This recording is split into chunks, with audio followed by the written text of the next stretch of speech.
Jā, šodien es gribētu ar jums kopīgi domāt par Jēzus vārdiem, un kaut kā bija sirdīgi, ka šie varētu būt tie vārdi, ar kuriem es varētu jūs šajā dienā iedrošināt, svētdienā.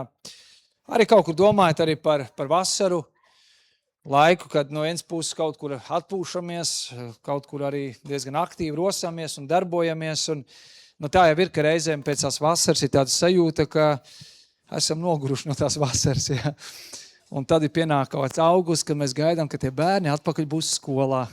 Jā, jo liekas, ka, ko viņi mājās, visu laiku ar viņiem tāpat jāmenedžē, tāpat kā uz skolu. Bet jautājums ir par to, kas ir tā mūsu loma un kas var būt tā mūsu iespēja arī šajā vasarā, un, protams, ne tikai.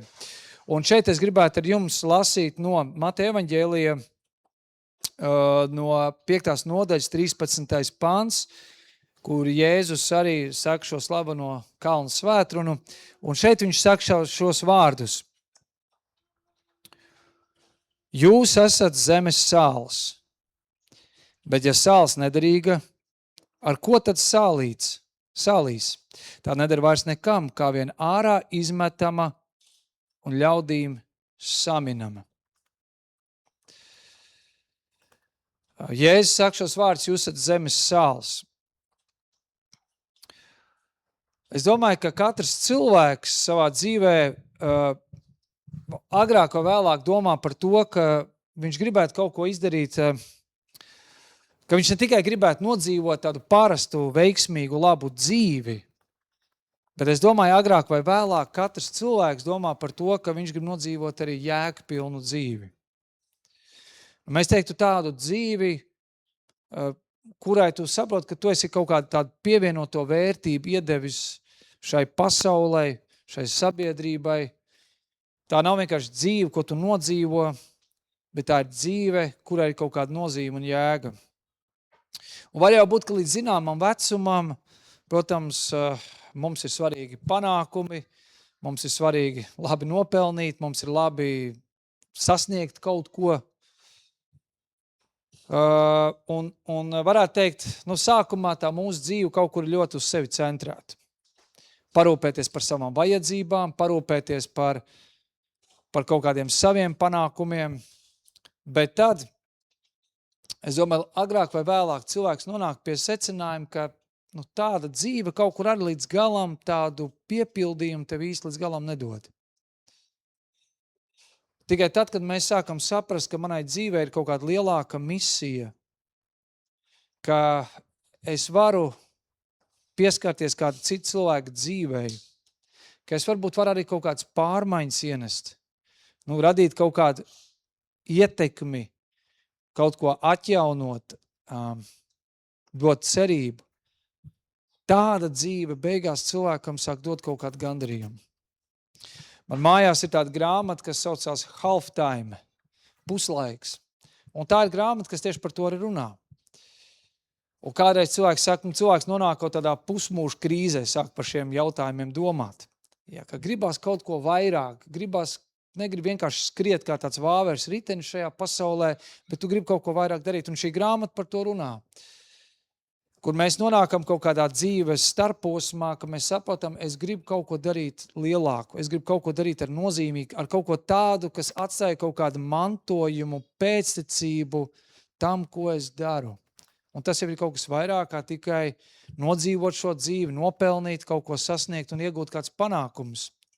Bet īstenībā tas nav tikai jautājums par tiem, kas jūtamies, ka esam pusmūžā. Tas īstenībā ir jautājums mums visiem. Tas ir jautājums arī jauniem, ambicioziem cilvēkiem, kas liekas, visa vēl dzīve priekšā, tev vēl ir jāformējās, tev vēl ir jāveidojās, lai tu vispār par kaut kādu jēgu nozīmīgu un domāt. Tas ir jautājums mums ikvienam.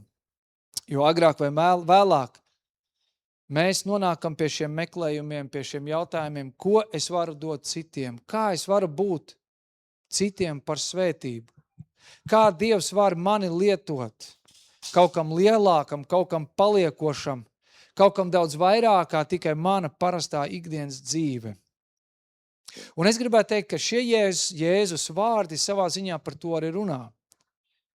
Jūs esat zemes sāls. Šos vārdus Jēzus saka tūlīt pēc tam, kad viņš ir runājis par to, ko nozīmē būt svētītiem jeb svētlaimīgiem. Un tur viņš runā un uzskaita, tad kas ir svētlaimīgs cilvēks? Jā, varētu teikt tāds patiesi kristīgs cilvēks. Viņš saka, svētīgi garā nabagi, svētīgi tiem, kam ir bēdas, jūs tiksiet iepriecināti, lēnprātīgie, izsalkušie, svētīgi žēlsirdīgie, sirdšķīstie. Viņš uzskaita tāds ļoti labas kvalitātes, kuras un vērtības, kuras mēs gribētu redzēt noteikti katrā cilvēkā. Un pēc tam, kad Jēzus to ir uzskaitījis, šīs dažādās vērtības, kuras viņš sagaida, ka tās būtu mūsos, un tieši tūlīt pēc tam viņš saka, un jūs esat zemes sāls. Ar tā domu, tad ar tām vērtībām, kāds Dievs sagaida jūsos, ka jūs tad tās vērtības arī tālāk, tā kā sāli izkaisat tur, kur jūs arī esat savā ikdienas dzīvē. Interesanti, ka Jēzus saka, jūs esiet zemes sāls. Ievērosim, Jēzus nesaka, jūs kādreiz kļūsiet, jūs kādreiz varētu būt. Viņš nesaka, kad jūs būsiet tādi pietiekoši garīgi nobrieduši, tad jūs būsiet sāls. Viņš arī nesaka, tad, kad jums būs ļoti labvēlīgi apstākļi, tad, kad dzīvē tev viss būs sakārtots, tad tu būsi zemes sāls. Nē. Jēzus saka saviem mācekļiem, tajā brīdī, tajā situācijā, tajā stāvoklī, kurā mācekļi bija. Un mēs zinām, kāda bija Jēzus sekotāji. Tie nebija perfekti cilvēki. Viņi nebija perfekti sagatavoti. Viņi bija ar savām nepilnībām, ar savām personībām, arī ar savām kļūdām, ar savām nepilnīgām dzīvēm. Nevienam no viņiem nebija perfekti apstākļi, lai būtu ar šo ietekmi, lai būtu kā sāls. Jēzus viņam uztic šo lielo uzdevumu. Un kaut kur jau reizēm arī mums kā cilvēkiem, kas tad mūs reizēm attur no tā, lai mēs šajā pasaulē iedod šo pievienoto vērtību mūsu dzīvei. Reizēm mums jau kaut kas attur. Mums attur reizēm kaut kāds standarti. Mums reizēm attur arī kaut kāda gatavības sajūta. Jā, man jābūt pietiekoši labam, sagatavotam, lai es varētu kaut ko paveikt dzīvē. Mēs sakām, es kalpošu, es palīdzēšu, es būšu par svētību. Bet vispirms man jātiek pašam galā ar sevi. Tad, kad es būšu pilnīgi gatavs, tad es iešu un būšu par svētību citiem. Vai arī kādreiz cilvēki saka, es būšu par šo svētību. Tad, kad man būs atbildes uz visiem maniem jautājumiem. Kādreiz cilvēki saka, es gribētu būt par svētību, bet zinu, ko es vēl pagaidām tā nejūtos. Mans emocionālais stāvoklis nav tam gatavs, lai es varētu tāds būt. Kāds cilvēks saka, tad, kad mana ticība būs tā līdz galam nobriedusi, vai tad, kad es būšu ticis galā ar visām savām dzīves problēmām, tad varbūt šie Jēzus vārdi man kaut ko nozīmēs. Mēs gaidām tāds ideālos apstākļus, lai piepildītu šos Jēzus vārdus. Un tas nenozīmē, ka mums jāizturās ir pavirši pret to, ko Dievs mums ir uzticējis. Mums noteikti lietas vajag darīt ar atbildību un ar gatavību, ar zinām gatavību vajag darīt. Mums nav jābūt paviršiem. Bet redziet, pienest Dievam to labāko nozīmē patiesībā pienest Dievam to labāko ar to, kas tu esi tajā brīdī, kurā tu esi. Tu nevari iedot visu, tu nevari paveikt visu, tu nevari izdarīt visu, bet kaut ko tu vari no tā brīža, kur tu esi, tajā stāvoklī, kurā tu esi, tu vari piepildīt šos Jēzus vārdus. Jo patiesībā jau nav perfektu cilvēku. Un nekad nebūs perfekti apstākļi. Vienmēr jau mūsu dzīvē būs kaut kādi jautājumi, vienmēr būs kaut kā tāda sajūta, ka tur vēl potenciāls manai izaugsmai. Vienmēr jau būs kaut kāds standarti, pēc kā tiekties, lai mēs kaut ko varētu īpaši darīt savā dzīvē, bet patiesībā tie apstākļi nekad nebūs ideāli. Bet tajos apstākļos, kuros es esmu, tas, kāds es esmu, Dievs mani var lietot. Dievs var mūs lietot un veidot, lai mēs varam veidot mīlestības, taisnīguma, labklājības un svētības un cerības pilnas tādu ietekmi un šo vidi ap mums. Jo Dievs, kāpēc Jēzus saka šos vārdus? Jo Dievs vēlas, lai viņa valstība būtu redzama šeit uz zemes. Lai tā būtu ne tikai debesīs, bet arī uz šīs zemes. Tāpēc Jēzus lūgšana ir šī, kur viņš mums māca, lai nāk tava valstība, kā debesīs, tā arī virs zemes. Nav kaut kāda tikai mūsu ilūzija un cerības par paradīzi, kur viss ir ideāls, un tas ir kaut kas tāds, uz ko mēs gaidām un ceram. Un tad šī dzīvē mums tā kā jāpamocās, ir jāpacīnās, ir un jāņemās, ir un ar visam tam problēmām un visu to dzīvi, un vienkārši jāizdzīvo, jānodzīvo šī dzīve. Patiesībā Jēzus lūgšana ir, ka viņa valstība kļūst arī redzama šeit, klātesoši mūsu vidē, tur, kur mēs esam. Jā, tā nebūs ideāla valstība. Tā noteikti nebūs perfekti viens pret vienu tāda, kādu mēs piedzīvosim debesīs, un patiesībā mēs par to nevaram iedomāties, kā tas būs. Bet viņa valstība var būt, un viņa valstība var būt caur mums. Un tas laiks, ko Dievs mums ir uzticējis uz šīs zemes, viņš ir devis mums, lai mēs varam būt par svētību. Jūs esiet zemes sāls. Bet tad, Jēzus saka, jūs esiet zemes sāls. Un interesanti, ka Jēzus lieto šo metaforu salīdzinājumu kā sāls. Kāpēc Jēzus lieto vārdu sāls? Un kas ir sāls? Un īpaši tajā laikā, tad, kad Jēzus teica sāls, ko cilvēki ar to saprata? Pirmām kārtām jau sāls ir kam paredzēt?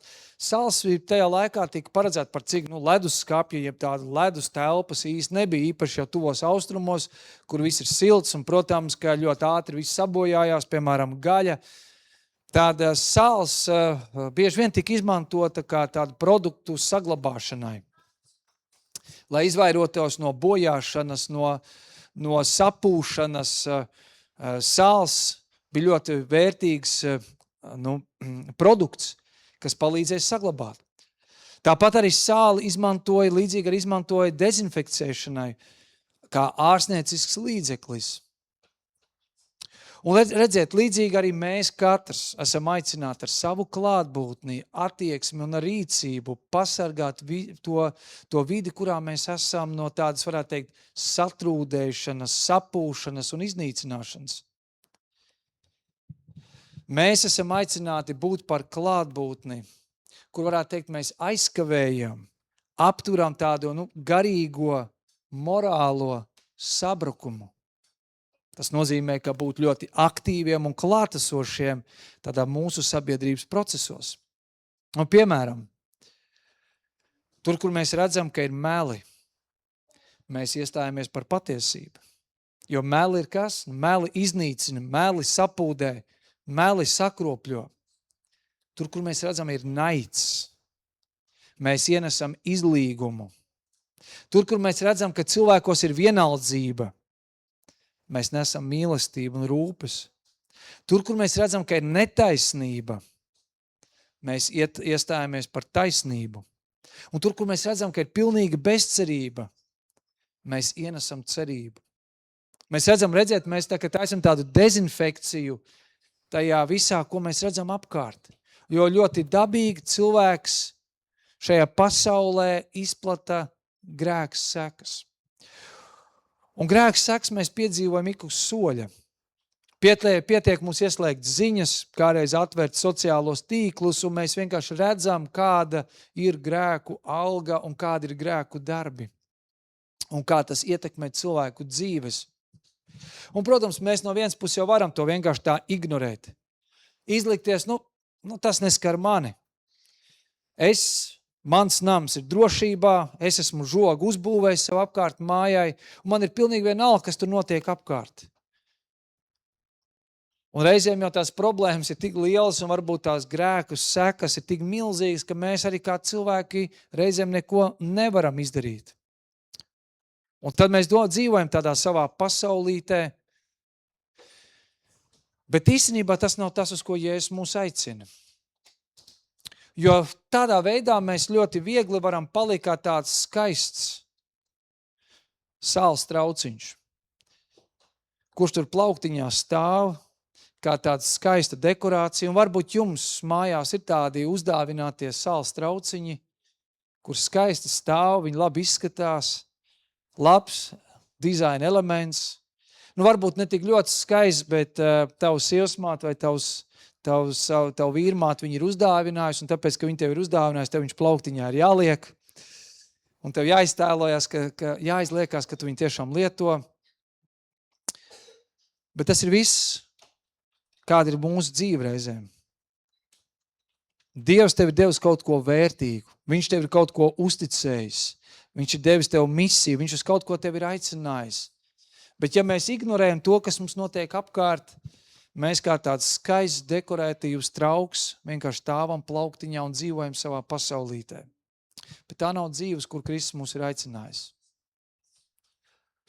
Un ja vien mēs nebūsim pavirši un vienaldzīgi, mēs ļoti ātri ieraudzīsim un pamanīsim, ka vajadzības mums ir visapkārt. Sāpes, izmisums, salauzts attiecības, grēks. Grēka klātbūtne ļoti reāli mums apkārt. Un tā ietekmē ne tikai citu cilvēku dzīves, bet agrāk vai vēlāk. Šis grēks, kas kā tāda infekcija, tas sāk ietekmēt arī mūsu ikdienu, mūsu dzīvi. Tas sāk ietekmēt mūsu bērnus. To pasauli tas sāk veidot, kur varbūt mēs sakam, es jau te izdzīvošu, es jau sadzīvošu ar to, bet kādā pasaulē dzīvos mani bērni? Kādā pasaulē dzīvos mani mazbērni? Un tāpēc tā vietā mēs esam aicināti ar savu klātbūtni, rīcību, nostāju, ienest dziedināšanu, atjaunošanu, kaut kur saglabāt tās vērtības, to labo, ko Dievs patiesībā vēlas redzēt katrā cilvēkā, kas atspūguļo patieso Dievu valstību. Tātad sāls, kas šķīstī, stāls, kas saglabā no tā, lai tas nesatrūd, lai tas nesapūst. Sāls, kā vēl tiek, protams, izmantot sāls un to, ko mēs, protams, izmantojam arī šodien. Sāls, protams, ka piedod garšu. Un kāds var lietot mazāk sāli, kāds lieto vairāk sāli, bet mēs virtuvi nevaram iedomāties bez sāls, jo sāls ko dara? Viņi izceļ to garšu. Un es teiktu arī kaut kur līdzīgi arī mūsu dzīvēm vajadzētu parādīties tādā veidā, ka dzīve ar Dievu nav tukša un pelēka. Ka dzīve ar Dievu nav tāda dzīve bez dzīvības, bet dzīve ar Kristu ir piepildīta, patiesa, tā ir pilna ar cerību. Un tas nenozīmē, ka mums ir kaut kāds tāds mākslīgs prieks vai tāds kristiešu smaids, kur mēs mēģinām tā izlikties, cik mums ir superīga dzīve, cik mums viss ir rožaini, skaisti, cik mums ir garšīga dzīve. Bet tas nozīmē kaut kur, protams, būt patiesiem, bet tas nozīmē, ka ar Kristus klātbūtni mēs apzināmies, ka ienāk pilnīgi cita kvalitāte mūsu dzīvei. Un šī garša, kas tad ienāk mūsu dzīvē caur Kristu, un kas tad ir tas sāls? Miers, cerība, pateicība, laipnība, žēlastība. Mīlēt arī tad, kad otru cilvēku nav viegli mīlēt. Mūsu bērni tajā vasaras bībeles skolā to jau praktizējās un mācījās.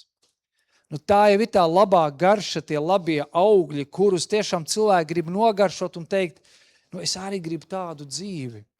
Es arī gribu kaut ko tādu piedzīvot, es arī gribu būt tajā stāvoklī, tajā apziņā, kā tu dzīvo, kā tu uztver šo pasauli, kā tu uztver attiecības, kā tu uztver dzīvi. Jūs droši vien ar to esat kādreiz saskārušies, ka cilvēki kaut kur skatās uz jūsu dzīvi un nevis jūsmo par to, kas tev pieder,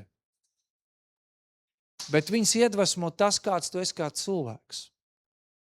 kā tu izturies pret saviem mīļajiem, tuvajiem cilvēkiem, kā tu uztver dzīvi. Nu, tā ir tā garšīgā dzīve, kam liekas, ir piebarts kaut kas klāt, kaut kas vērtīgs, kas izceļ to labo, ko Dievs mums ir devis. Sāls dod garšu. Un arī mēs, kā Kristus sekotāji, esam aicināti nest šo Kristus garšu šajā pasaulē. Bet tad vēl, kas ir interesanti, ka Bībeles laikā sāls bija ar vēl kādu nozīmi. Sāls tā bija derības zīme, ko izmantoja templī dažādos reliģiskos rituālos.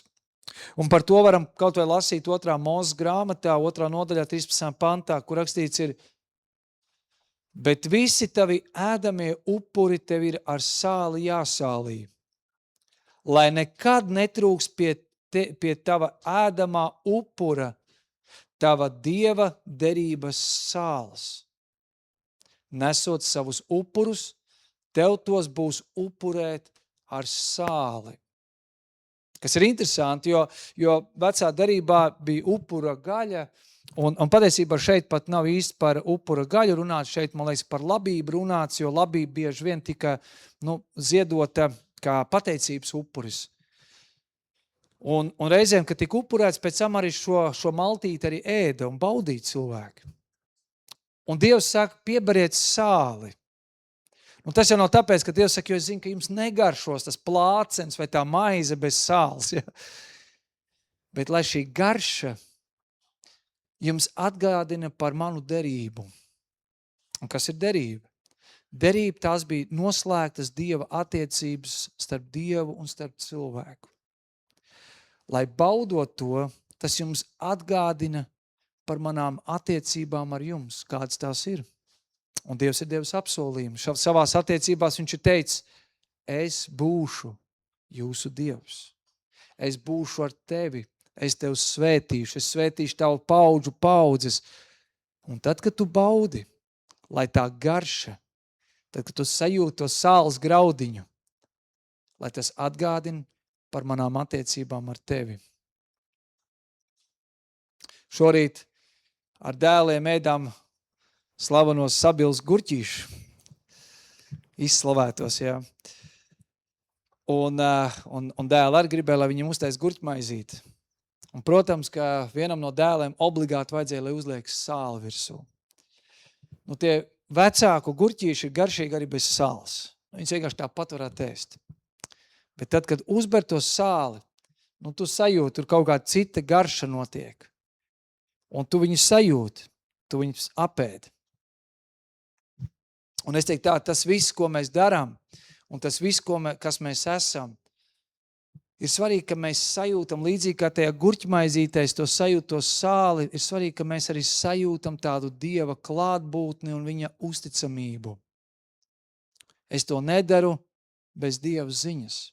Viss, ko es daru, jo es apzinos, ka Dievs ir ar mani un ka Dievs ir uzticams.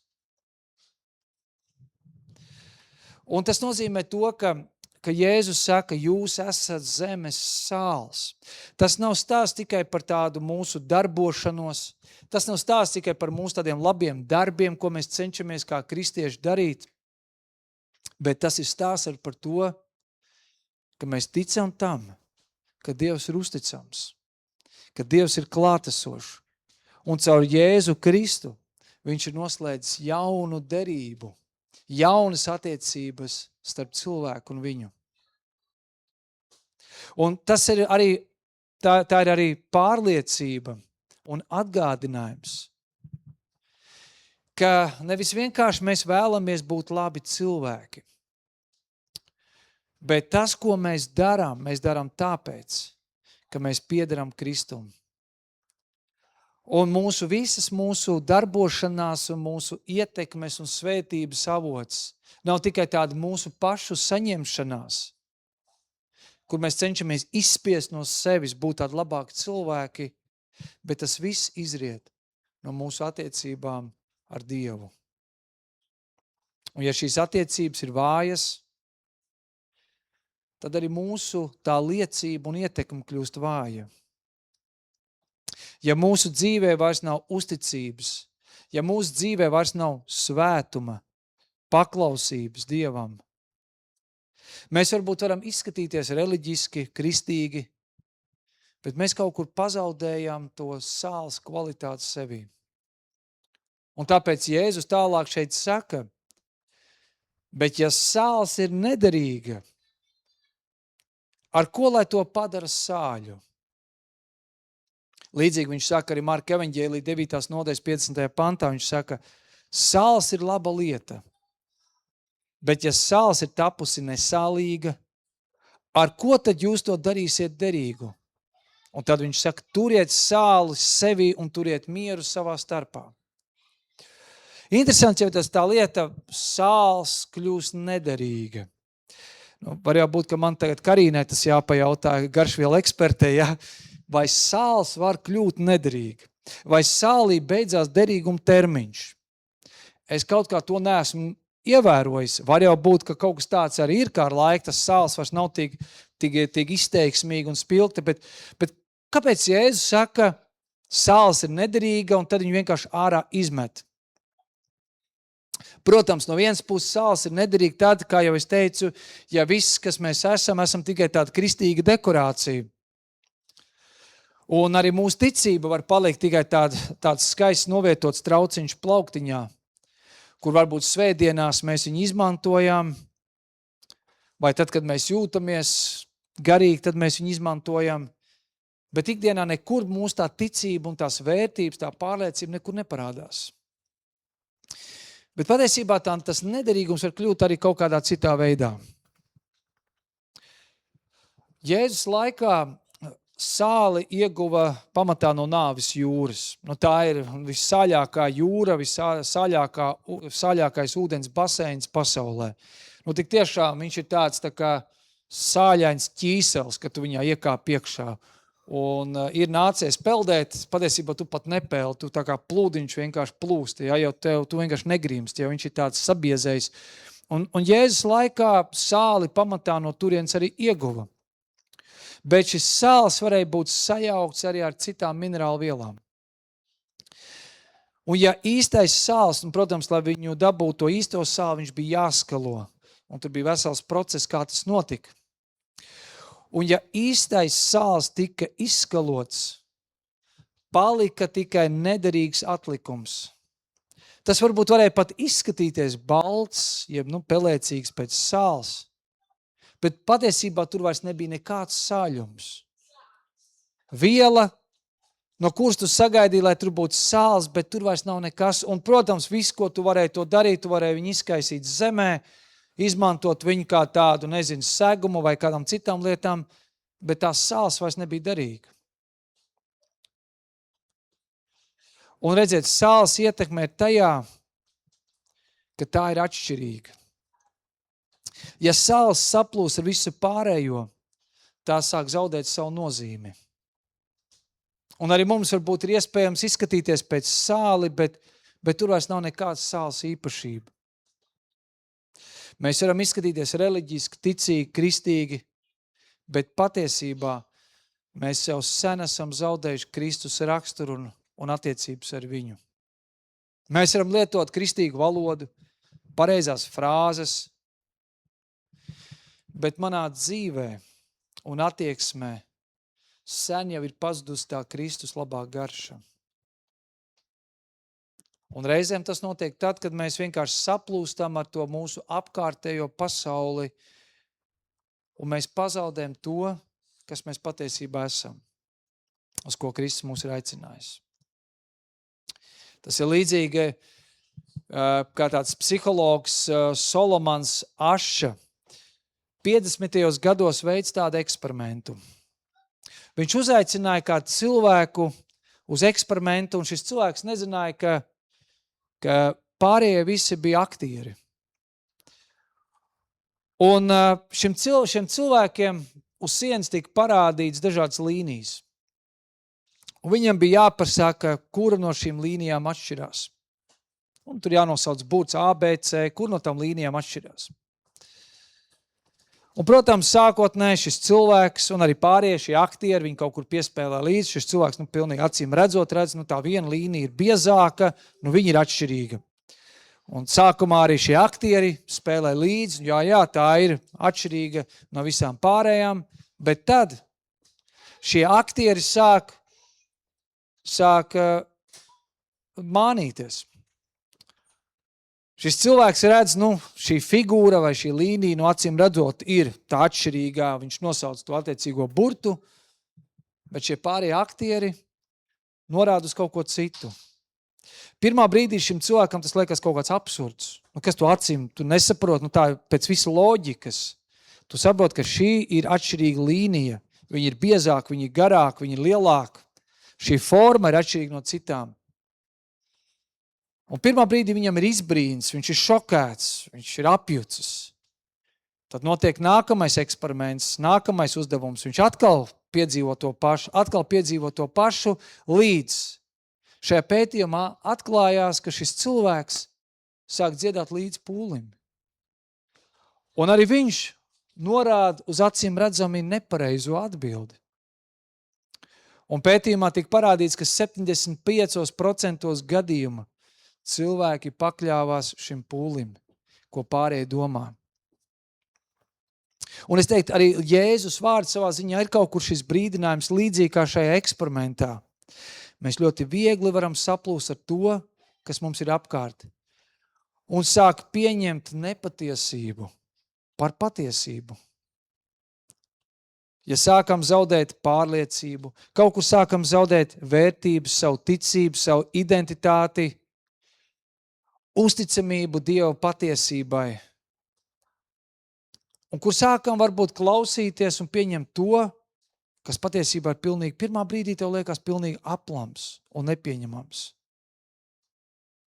Un tajā brīdī, varbūt tu pēc nosaukuma saucies kristietis, bet tā Kristus garša, tās vērtības, ko Kristus mūsos dod, tas viss ir pazudis. Tāpēc Jēzus saka, tā nedara nekam, kā tikai ārā izmetama.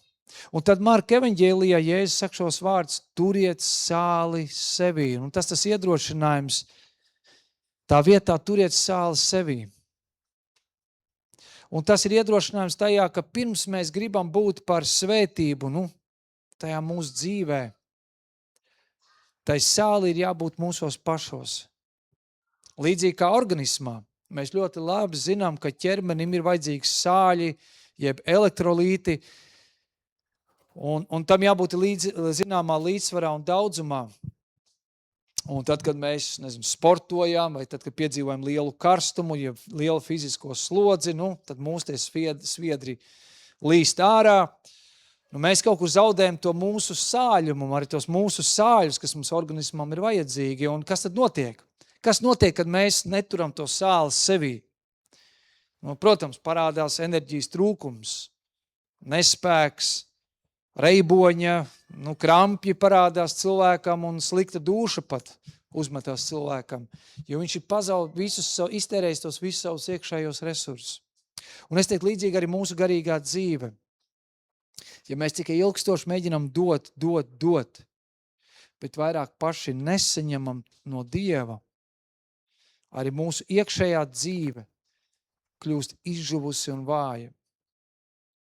Mēs nevarēsim ilgstoši dot citiem, ja mēs paši neesam atvērti, lai saņemtu no Dieva. Jo tu varēsi dot tik daudz, cik tu pats esi saņēmis.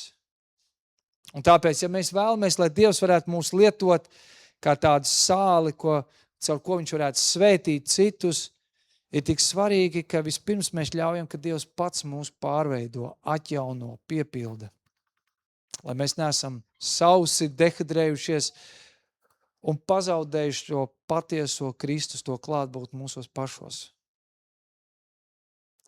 Jo es gribētu teikt tā, ka Dievam vairāk par visiem mūsu panākumiem un sasniegumiem un labajiem darbiem rūp tas, kādi mēs esam kā cilvēki un kāda ir mūsu pašu dzīve.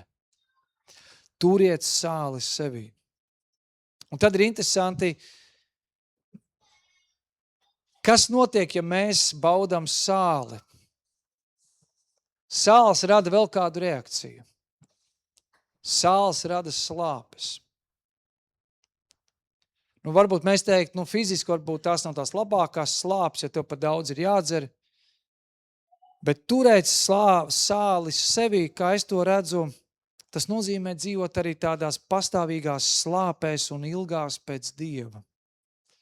Kā 42. psalmā ir rakstīts, kā briedis alkst pēc ūdens upēm, tā mana dvēsele alkst pēc tevis, Dievs.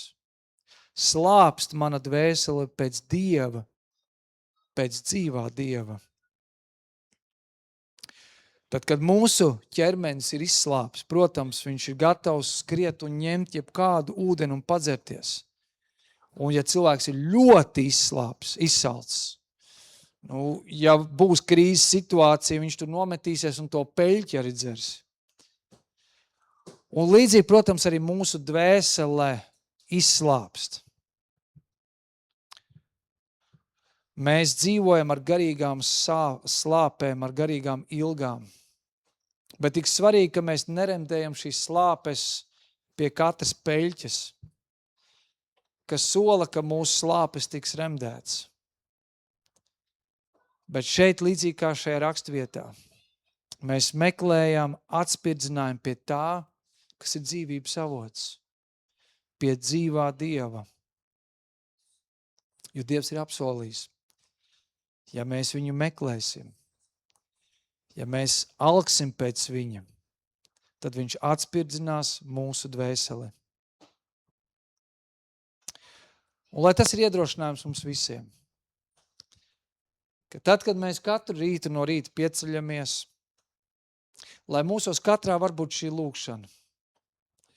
Ja neko citu es nespēšu paveikt šajā dienā, tad viss, ko es vēlos darīt, es vēlos iepazīt tevi, Dievs, tuvāk. Es vēlos tevi mīlēt vairāk. Es neesmu šajā pasaulē, lai īstenotu tikai kādus pienākumus un darbus. Jo Dievs daudz vairāk ir ieinteresēts tajā, kāds esmu es, nekā tas, ko es daru. Dievs dod man slāpes, ilgas pēc tevis. Lai mūsu lūkšana ir tāda pat kā Dāvidam šajā dziesmā. Es slāpstu, es ilgojos pēc tevis. Jēzus saka, jūs esat zemes sāls. Lai tas ir iedrošinājums mums, ka Dievs mums ir devis pilnīgi visu, kas nepieciešams, lai mēs varam dzīvot šo jēgpilno dzīvi. Neizniekot to, kas ir mūsos, neizniekot to, kas ir tevī. Tu vari būt par svētību, pat tad, ja šķiet viss tavā dzīvē nav perfekts. Un tajā pašā laikā tu esi aicināts, lai tā sāls, tā dezinficējošās sāls, tā vērtība, tā garša var būt tevī pašā. Lai Dievs mums palīdz, ka šajā vasarā mēs varam būt tādi sāļi kristieši. Un lai mūsu darbi, mūsu vārdi, mūsu attieksme, mūsu nostāja, visur, kur mēs esam, ka tās sāls tiek izbērta. Un kad cilvēki redzot mūsu labos darbus, mūsu labo attieksmi, var godāt Tēvu, kurš ir debesīs. Lai Dieva valstība tiek iebērta, izbērta visur, kur mēs esam, lai nāk viņa valstība. Āmen. Lūksim Dievu.